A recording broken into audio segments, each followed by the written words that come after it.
and gentlemen. Welcome to Shake It Up, the podcast.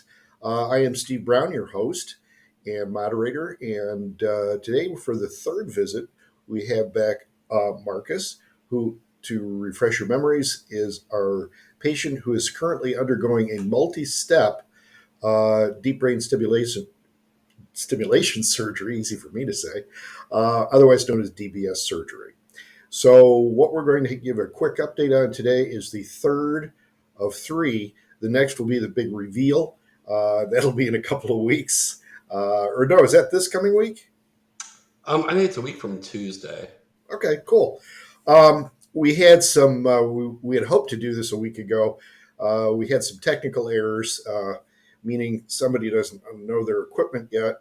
And I won't tell you who. And then it was finals week. I'm a teacher, school teacher, and so things had to get put off. So here we are with you today. Marcus, how you feeling, man? Doing well, thanks, Steve. I'm a week and a day out of the third surgery, and for the viewers, I would tell you the third surgery, if you choose to go this route, and Steve can talk more about the different options in a moment, but the third surgery was definitely a little rougher. I have an incision on my head here. I have my hair covering it, but right there you can maybe see it. It's about a 4-inch incision with staples again. If you watch the previous two, I had one here and one here, and now I have one here. But you also get an incision on your chest where they put the device. And so, I would tell people thinking about the surgery or listening, watching this podcast, the third surgery is definitely the rougher of the three. It had me laid up a couple days more. If you watch the previous two, I was pretty back to normal a day or two out of surgery. But on this one, it was probably a good 3 or 4 days before I was starting to get back to normal. But anyways, no, thanks, Steve, for having me. I mean, it's been a journey to get here. I'll probably someday watch these videos and wonder, what I went through. But as Steve said, a week from Tuesday, I get the programming. So, I'll start to kind of bring it together a week from Tuesday or so when they do that. The one thing I have never seen you do is, can you show everybody your level of tremor? Here's my right hand. My left hand is definitely much worse. Now, are you right-handed or left-handed? I'm right-handed. Okay. But there's sort of a long story I can go into later about why my left hand is worse than my right hand. Well, we can do that after you get it programmed and stuff. Now, one thing I wanted to do was to be able to turn the device off and show you my tremor. The problem is I have what they call the honeymoon effect, and I'd have to leave it off for anywhere from 1 to 4 days before the tremor would truly return, particularly after having been on since last July. So turning it off and turning it on really is not an option for me. Other people, and Marcus, this may be you, it may return immediately, that type of thing. But I did want everybody to get kind of a conception, because this is where my hands are right now. Now, prior to my surgery, prior to any of the DBS stuff, my hands were easily as bad as Marcus's. Only mine was more the right hand and lesser in the left. If I had to, my go-to hand was the left hand. And I'm assuming, Marcus, in your case, it's your right hand. So for me, the surgeries and such, it's been a challenge, getting to this point. So I don't know. I can easily understand that. We all, like, my right hand is my dominant hand, but a significant part of what I do is done left-handed. Back in my painting days, and using like pastels, things like that, I would very often find myself with 2 color sticks, drawing in something here and adding a line with my left, that type of thing. So I'm not ambidextrous. I can't write left-handed, but I can certainly eat left-handed if I have to, that type of thing. So I would say, for me, everything but writing is right-handed. Yeah.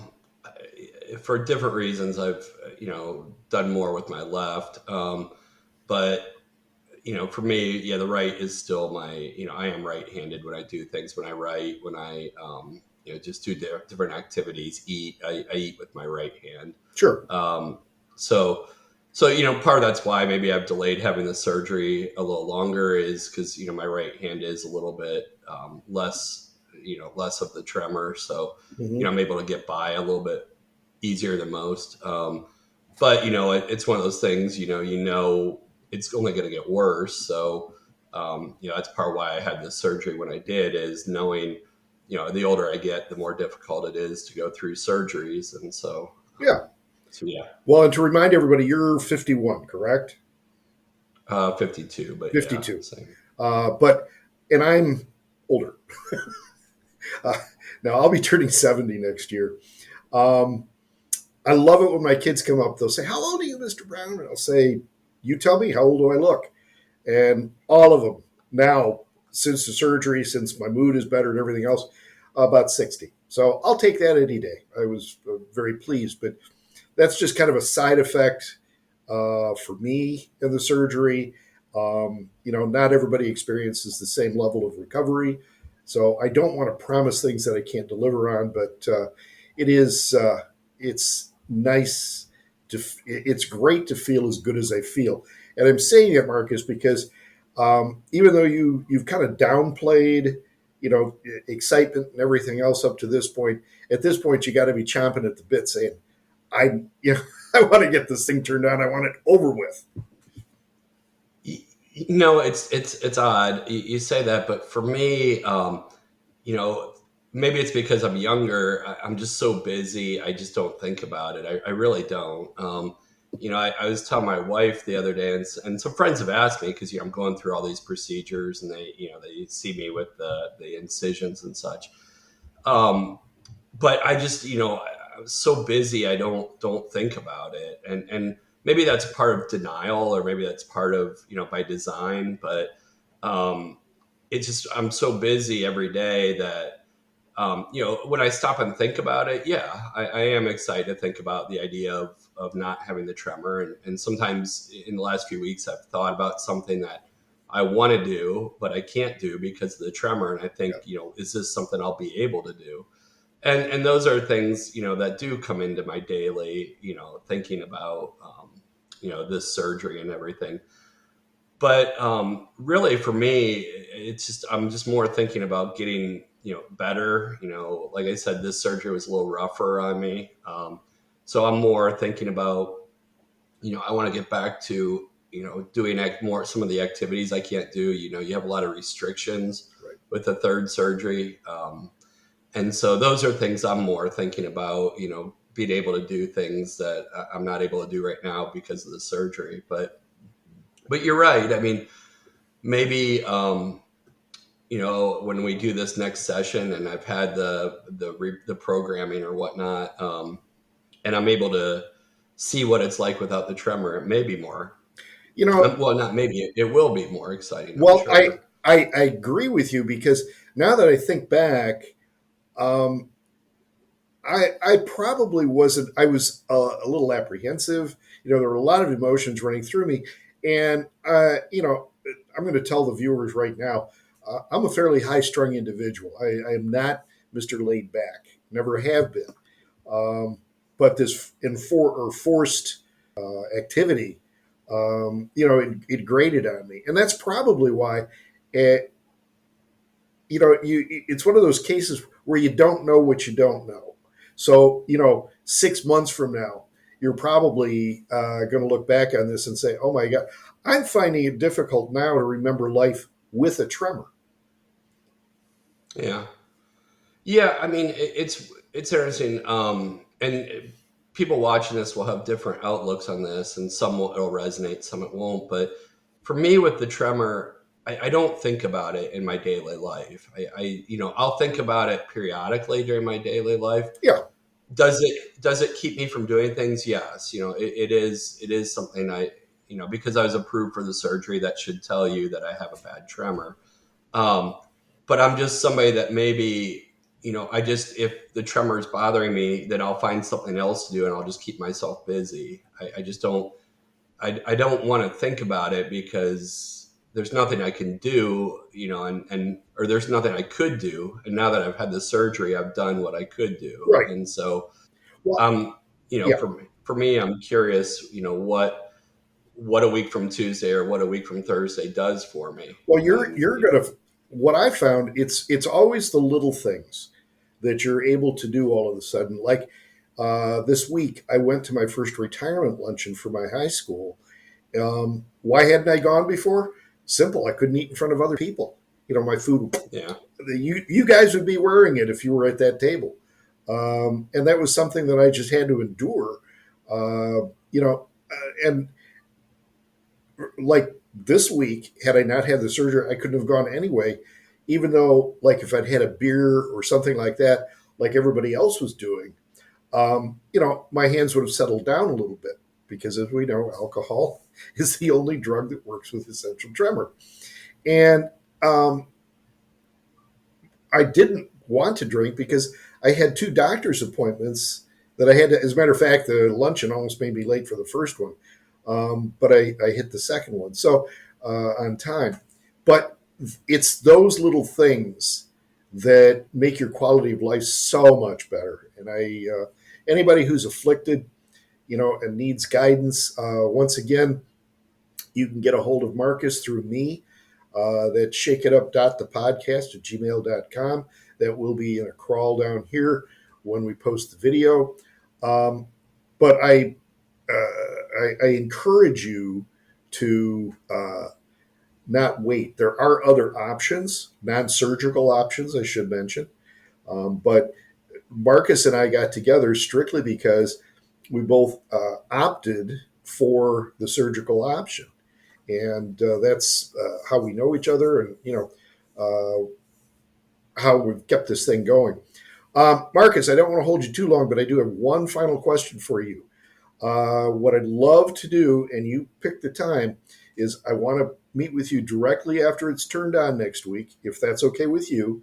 And then maybe 2 months out, we can talk about how things have improved. What you're going to find is, oh my God, I forgot I couldn't do that. At least I did in my case.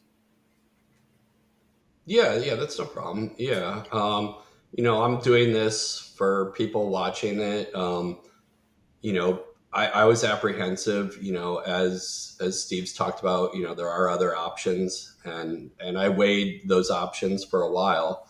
And I'm going to answer your question maybe a little longer than thought it, but just trying to tie all these podcasts together. And, I'm doing this so people can see, what you're going to go through, doing this surgery. We've talked about there are three options, to doing the surgery. One, it's all done at once. Two, it's done in two surgeries. And in my case, it's done in three surgeries. And I'm just trying to help educate people. So when you go to do the surgery, or when you go to meet with the surgeon, you at least have some options that, I didn't think about before the surgery. And And I can tell you, I neither did did a lot I. of research. I was, and shame on me, frankly. I should have done a lot of homework. I didn't. I trusted my surgeon. I trusted my neurologist to know what was best. And I didn't know that there were, well, when you add in the type of electrodes that they put in, and stuff and everything else, you've got anywhere from 4 to 6 different options that they can do. And that's assuming that you've been Yeah. approved for the surgery. Yeah, I mean, to that point, there are a lot of variables. I did a lot of reading. Talking to the viewers here, and some of this I said before, but I researched this for about 2 or 3 years before I did Oh, it. wow. And I'll be honest, I was very reluctant to do DBS as the option. That was probably my third option I was looking at. And as time went on, and as I read more, and hopefully these videos help people that are have the same view I did about surgery as the option. Um, I saw that as the third option. I saw ultrasound as the first. I saw, just gene therapy maybe coming into play, gene editing as the second, and then DBS as the third. But what happened is gene therapy is 10 to 20 years out. I've come to realize ultrasound only really, you know, I've talked to people that had it. I've looked at it online. It only really reduces the tremor by about 60 to 70%. And, I think if I were in my 70s and you're watching this, I would probably look at the ultrasound a little closer, just, less invasive, less stress on the body. Right. But if you're younger, if you're, less younger than 70, as Steve has pointed out, um, I would probably consider DBS and watch these other two videos and see what the process was like for me. It was not terribly stressful. Probably the most stressful part was spending the night in the hospital. It's just not a pleasant experience. But I would also weigh out, why I'm doing these videos.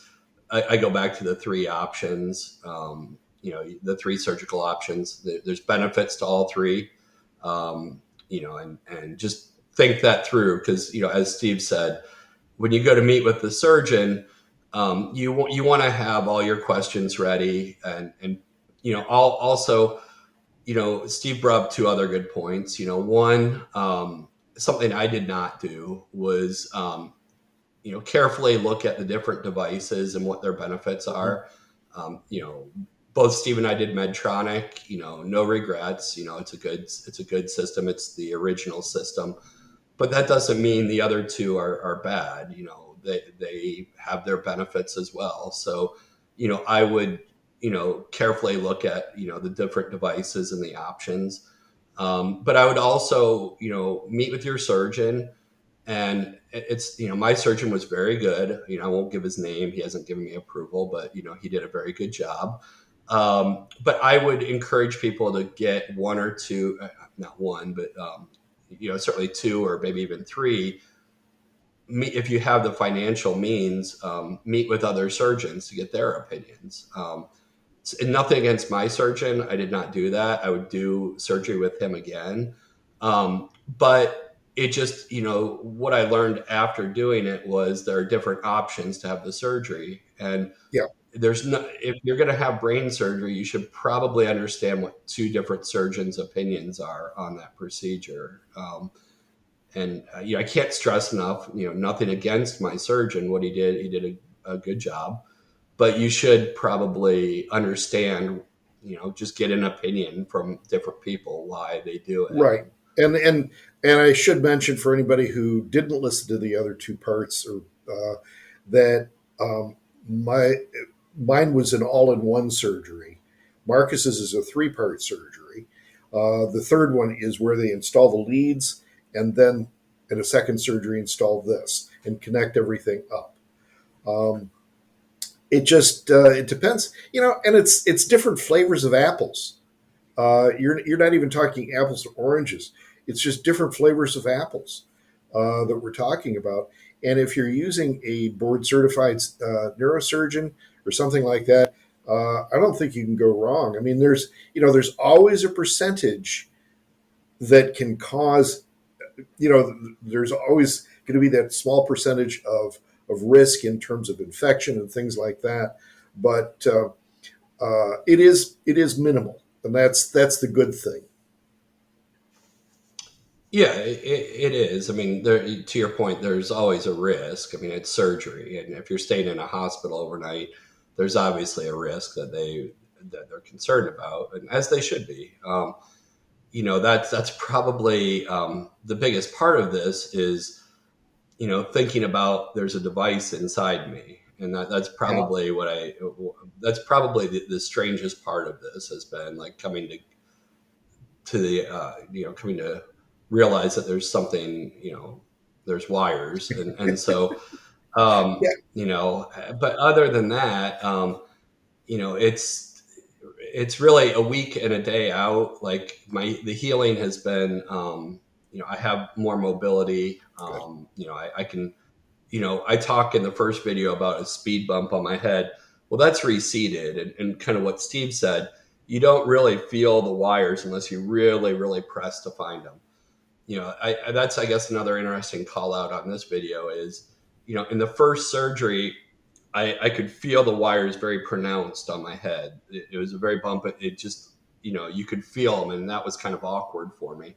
Well, now after the third surgery, and after they've unwound them and moved them down my neck and into the device, I don't feel that presence up here like I did before, and I'll say that's encouraging for me. That those are the small things that, as I've gone through it, have put me at ease Good. more. Is the less physical footprint, if you will, or physical presence of the device. You feel it less as the surgeries go on, and that's been encouraging for me, or a benefit for Good. me. Well, you were talking about the wires down the neck, and it's a 20-second story, but it's very funny because it happened this week. I'm in physical therapy, not for anything related to this, but I've got arthritis in my neck. And so the physical therapist is working on my neck. And he says, Steve, you've got the tightest tendon that I've ever seen over here. And he's going away. I said, put my hand on it. He put my hand on the wire. And I hate to tell you, don't go at that too hard. We don't want to break it. That's a wire from my controlling unit. And he goes, oh my God, jumps back. But they all knew when I went in there that I had DBS surgery. They just didn't, you don't consciously think about how it's all connected. It's not Bluetooth. They run a wire. So anyway, Marcus, any final thoughts? I don't want to run this too long. No, it's okay. I'm sure there'll be some edits, and everybody's going to see a different version than we're showing here now. But which is Yeah, good. But no, no, thanks for having me. my pleasure. I'm doing this because I wish there was this resource when I was doing the surgery. Because, as I said before, it's a very serious procedure. Anytime you Mhm. have brain surgery, and in my case, brain surgery 3 times, um, it's a very big step. And so I would encourage people watching this, people thinking about doing it, you can't over research this. This is, you take it seriously, but also, Steve and I empathize with what some people watching this are going through. I mean, I know what it's like to have trouble drinking, have trouble, or I just don't even really write anymore right now. And so I understand what those things are like and what the trade off is. And yeah, I mean, I can just say I empathize with whoever's watching, and in a week from Tuesday, as Steve said, I'll see if it was all worth it. And so that's where I'm at I right think you're now. going to be pleased with the results. Marcus, thank you very much. Ladies and gentlemen, thank you for joining us for this third of at least 4 parts. I want to do a fifth and maybe a sixth. And just remember that if you go through DBS surgery, all those little things that you lost the ability to do, such as writing, they come back, but they don't come back immediately. I had to relearn how to write cursive. And I don't mean uh, literally learn how to make an S and all this other stuff, but I had to retrain the fine muscles in my hands to be able to, like, I can write smaller now than I could 20 years ago. That's how far back my essential tremor goes. So thank you for joining us. Marcus, stick around after I turn the thing off. And everybody, have a great day.